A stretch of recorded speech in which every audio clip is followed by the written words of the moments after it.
दोस्तों, बिहार सरकार की तरफ से एक और भर्ती का विज्ञापन जारी हुआ है और ये जो है भर्ती किस टाइप की है तो बता दूं कि ये भर्ती जो है सिपाही की भर्ती है। और ये भर्ती जो है कितनी संख्या में है तो दोस्तों इन सभी की जानकारी हम इस वीडियो में देंगे।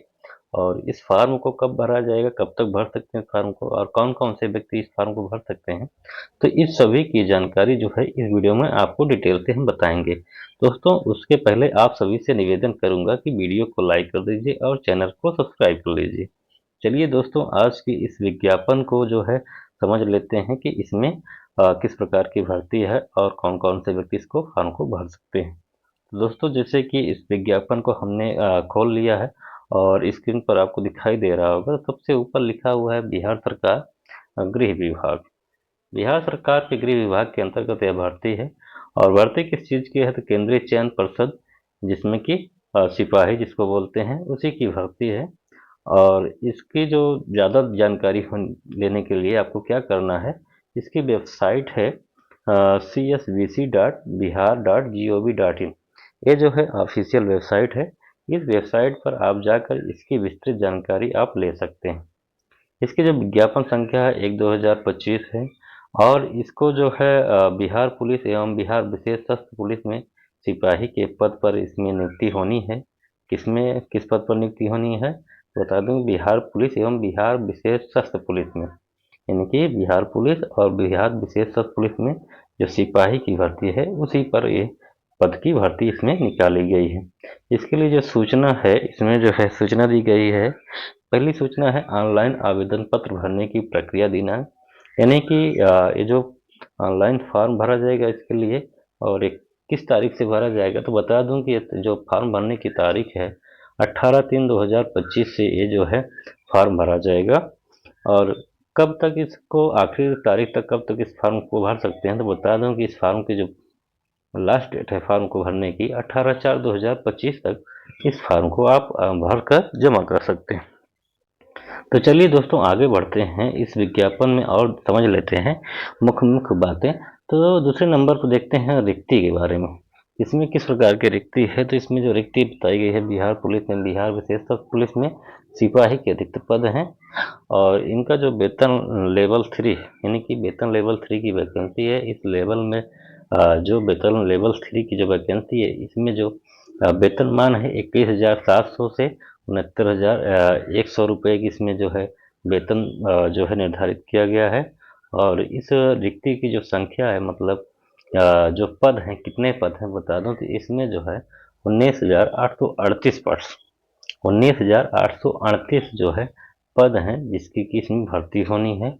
और ज़्यादा जानकारी के लिए इसमें जो है आरक्षण कोटिवार, यानी कि अलग अलग वर्ग के अनुसार जो है इसमें उनके अलग अलग पद हैं। जैसे कि पहला है अनारक्षित के लिए, रिजर्व के लिए, गैर आरक्षित के लिए। और उनके जो पदों की संख्या है टोटल है 7,935 पद हैं उनके लिए। और इसमें जो है महिलाओं के लिए आरक्षित सीट है, यानी कि महिलाओं के लिए रिजर्व सीट है। इसमें जो है 2777 पद इसमें जो है महिलाओं के लिए आरक्षित है। दूसरा जो है वर्ग के लिए है जो आर्थिक रूप से पिछड़े वर्ग के लिए है। इसमें जो है आरक्षण कोड संख्या इनकी 7 है। और इसमें टोटल पोस्ट है 1983 पोस्ट है। और इसमें भी महिलाओं के लिए आरक्षण है, यानी कि महिलाओं के लिए भी सीट रिजर्व है। इसमें 694 पद इसमें महिलाओं के लिए भी रिजर्व है। तीसरी जो कैटेगरी है अनुसूचित जात, इनके लिए भी इसमें जो है आरक्षण कोड 2 है। और ये जो अनुसूचित जात के जो एससी के लोग हैं इनकी जो पदों की संख्या है 3174 पद हैं इनके लिए। और इनमें जो महिलाओं की रिजर्व संख्या रखी गई है पद की वो 1111 पद है। उसके बाद अनुसूचित जनजात एसटी के लिए इसमें आरक्षण कोड 3 है और इनका जो टोटल पद है 199 है। महिलाओं के लिए रिजर्व पद है 70। इसके बाद अत्यंत पिछड़ा वर्ग के लिए इनकी आरक्षण कोड 4 है। और इनमें जो पद हैं, टोटल रिक्त पद हैं इनकी भर्ती होनी है 3571 है। और इसमें जो महिलाओं के लिए रिजर्व है 1250 महिलाओं के लिए रिजर्व पद हैं। पिछड़ा वर्ग यानी बीसी के लिए, और इसी में ट्रांसजेंडर भी रहेंगे। और इनको जो है आरक्षण कोड 5 है और इसमें टोटल पद हैं 2381 पद। 815 पद इसमें महिलाओं के लिए हैं। और पिछड़े वर्ग की महिलाओं के लिए BCW, इनके जो वर्गों की जो कोट ये 6 है और इसमें टोटल पद है 595 और इसमें महिलाओं के लिए ही ये जो है विशेष पद है, तो इसलिए महिलाओं के लिए इसमें कोई रिजर्वेशन नहीं, 0 है। इन सभी का टोटल किया जाए तो होता है कुल टोटल पद 19,838 पद और इसमें टोटल महिलाओं के लिए जो अगर देखा जाए सभी वर्गों की महिलाओं के लिए जो आरक्षित सीट है तो 6,717 पद इसमें जो है महिलाओं के लिए आरक्षित होते हैं।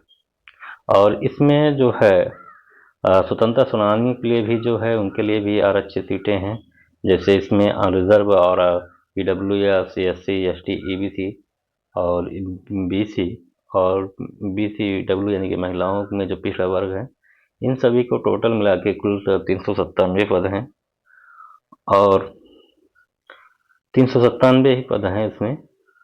तो इन सभी तीनों को मिलाने के बाद जो टोटल पद होता है 19,838 पद जो है इसमें जो है उसका विज्ञापन निकाला गया है, इतने पद की वैकेंसी जो है इसमें भर्ती की जाएगी।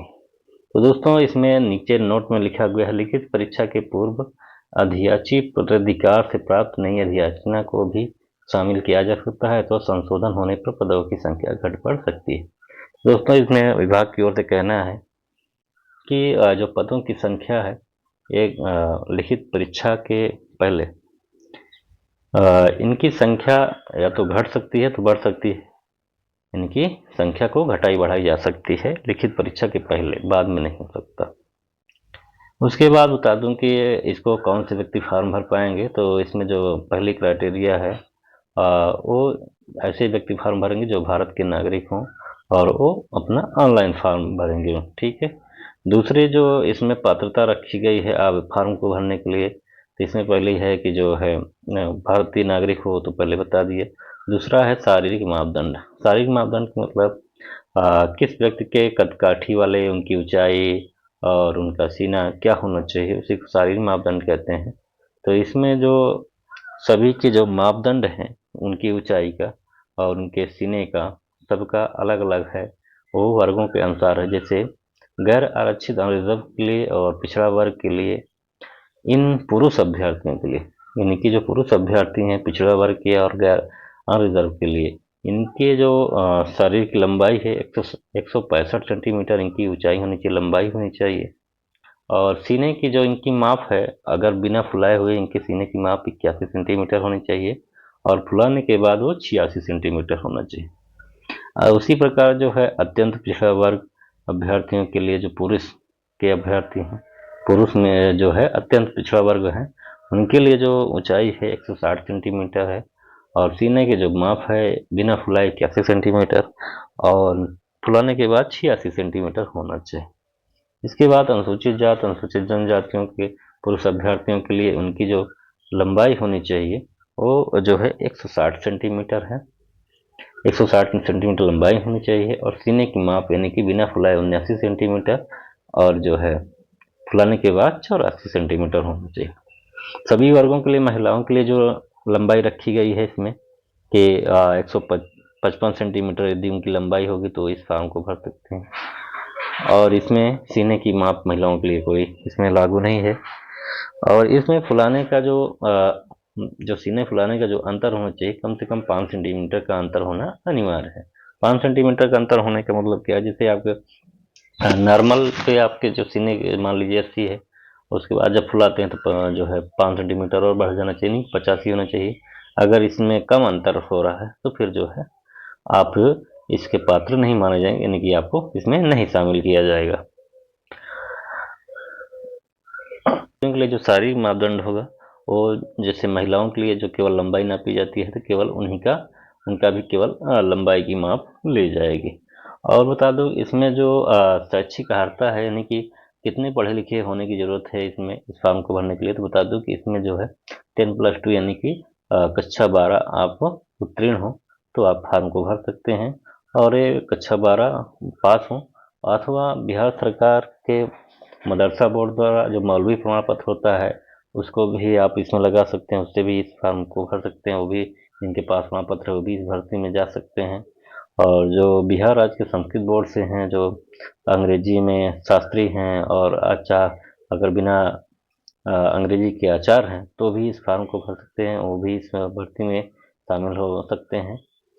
अथवा राज्य सरकार द्वारा मान्यता प्राप्त किसी भी समकक्ष शैक्षणिक अर्हता उनके पास, यानी कि किसी भी बोर्ड से मान्यता प्राप्त है और वो समकक्ष डिग्री है 12 की, तो वो भी इस फॉर्म को भर सकते हैं। आखिर में बता दूं कि इसमें कौन से उम्र वाले व्यक्ति इस फॉर्म को भर सकते हैं, यानी कि जो है, तो बता दूं दोस्तों, जैसे आरक्षित इसमें सीटें हैं उसी के अनुसार इसमें उम्र सीमा भी निर्धारित की गई है। जैसे अनरिजर्व के लिए जो है बताई गई है इसमें, जो अनारक्षित सीट वालों के लिए, पद कैंडिडेट वालों के लिए उनकी बताई गई है न्यूनतम उम्र जो है 18 वर्ष होना चाहिए और अधिक उम्र उनकी जो होनी चाहिए 25 वर्ष, यानी कि 18 वर्ष उनके जो है ये व्यक्ति जो है इस फॉर्म को भर सकते हैं और ज़्यादा से ज़्यादा 25 वर्ष वाले व्यक्ति इस फॉर्म को भर सकते हैं, जो अनरिजर्व कैटेगरी के हैं, यानी कि अनारक्षित कैटेगरी के। दूसरा है पिछड़ा वर्ग और अत्यंत पिछड़ा वर्ग के पुरुषों के लिए जो है इसमें 2 वर्ष की इनको छूट मिलेगी, यानी कि वो 18 तो कम होंगे ही, अधिकतम जो है वो 27 वर्ष उनकी उम्र हो जाएगी। पिछड़ा वर्ग, अत्यंत पिछड़ा वर्ग महिलाओं के लिए इसमें जो है उनको 3 वर्ष की छूट मिलेगी, यानी कि 28 वर्ष तक वो अधिकतम इस फॉर्म को, जो 28 वर्ष जिनकी आयु है वो भी इस फॉर्म को भर सकते हैं। कौन कौन? पिछड़ा वर्ग और अत्यंत पिछड़ा वर्ग की महिलाओं के लिए। अनुसूचित जाति अनुसूचित जनजाति के कोट पुरुषों एवं महिलाओं के लिए और ट्रांसजेंडर को भी इसमें शामिल किया गया है। और ऐसे जो अनुसूचित जाति, अनुसूचित जनजाति और ट्रांसजेंडर और महिलाओं के लिए, जो अनुसूचित जाति एवं अनुसूचित जनजाति के पुरुष एवं महिला दोनों के लिए और ट्रांसजेंडर के लिए, इनके लिए जो छूट दी गई है 5 साल के लिए दी गई है। तो 5 साल की छूट होने के बाद इनकी जो अधिकतम उम्र हो जाएगी 30 वर्ष, यानी कि 30 वर्ष तक ये लोग जो है इस वर्ग वाले व्यक्ति जो है वो महिला और पुरुष दोनों और ट्रांसजेंडर ये सब अधिकतम 30 साल तक इसमें जो होंगे वो इस फॉर्म को भर सकते हैं। ऐसे जो गृह रक्षक हैं इनको भी 5 वर्ष की इसमें छूट दी जाएगी।